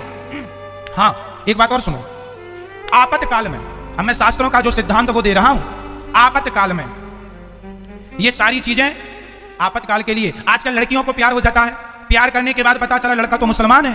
अरे प्यार तो कर लिया, शादी भी कर ली, अब मुसलमान, और वो लड़का तुम्हें लेकर जाएगा दुबई इत्यादि देशों में, 2, 5, 10 लाख में बेच के चला आएगा, और वो तो बेच के अपना बिजनेस कर रहा है, वो तो कल किसी और लड़की को फंसाएगा, किसी और। इसी को लव जिहाद कहते हैं।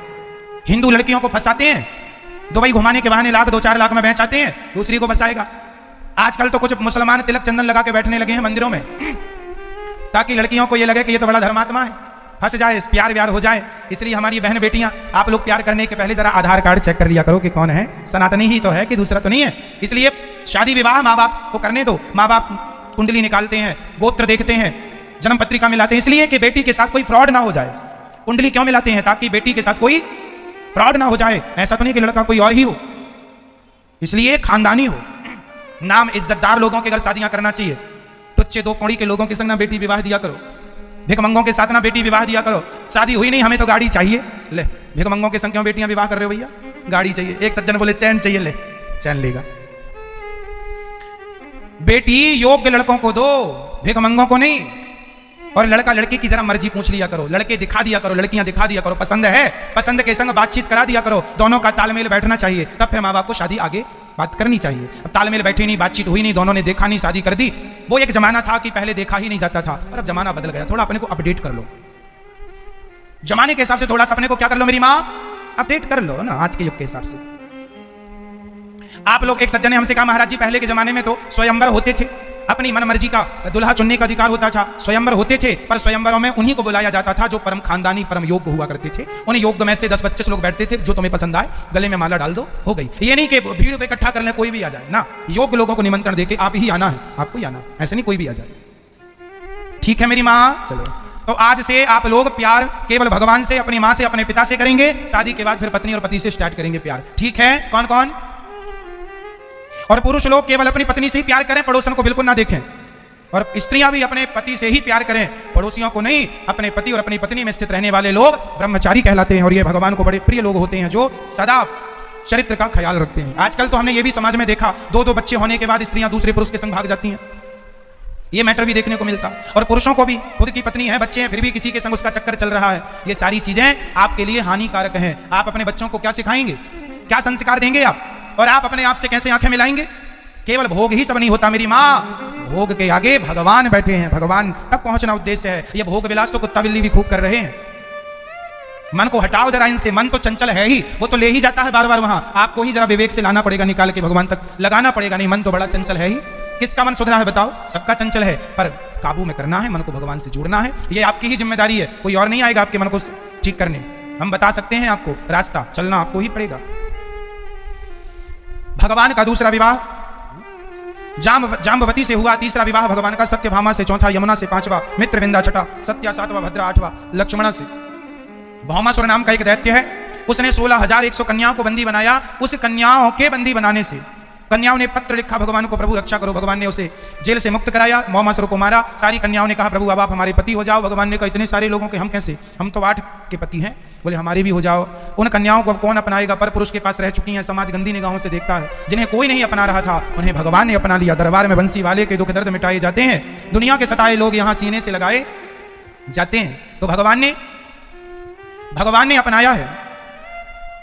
उनका विवाह हुआ, टोटल विवाह हो गए भगवान के 16,100। कई लोग कहते हैं भगवान ने इतने विवाह क्यों किए? भाई तुम्हारे बस का हो तुम भी कर लो। और वो भगवान है, किसी के विवाह भगवान ने जानबूझ कर नहीं किया, सब इमरजेंसी केस था, ले लेके भागना पड़ा। कह रही है कि हम मर जाएंगी। एक राजा ने बंदी बना लिया 16,100 कन्याओं को। अब बताओ वो कन्याएं बंदी दूसरे के घर में बनी है, अब वो घर जाएंगी तो कौन छुएगा उन्हें? लोग कहेंगे तुम अपवित्र हो। तो जिन नारियों को कोई छूने को तैयार नहीं था, देखने को तैयार नहीं था, उन्हें पत्नी बनाकर समाज में सम्मान के साथ जीने का अधिकार दिया है। भगवान ने अधिकार दिया, नारियों का सम्मान बढ़ाया है। 16,108 वो भगवान है। हर रानी के गर्भ से 10 बेटा और एक बेटी हुई है। भगवान की 16,108 तो बेटियां, और हर रानी के गर्भ से एक 10 बेटा है। इतना बड़ा परिवार है भगवान का। एक बार भगवान रुक्मणी जी से वार्ता करते हैं। अच्छा भगवान ना हंसी मजाक करते रहते हैं अपनी पत्नी से, जरा आप लोग भी हंसते मुस्कुराते रहा करो। आपके पति आपसे मजाक करते हैं कि नहीं? थोड़ा हंस लिया करो, थोड़ा मुस्कुरा लिया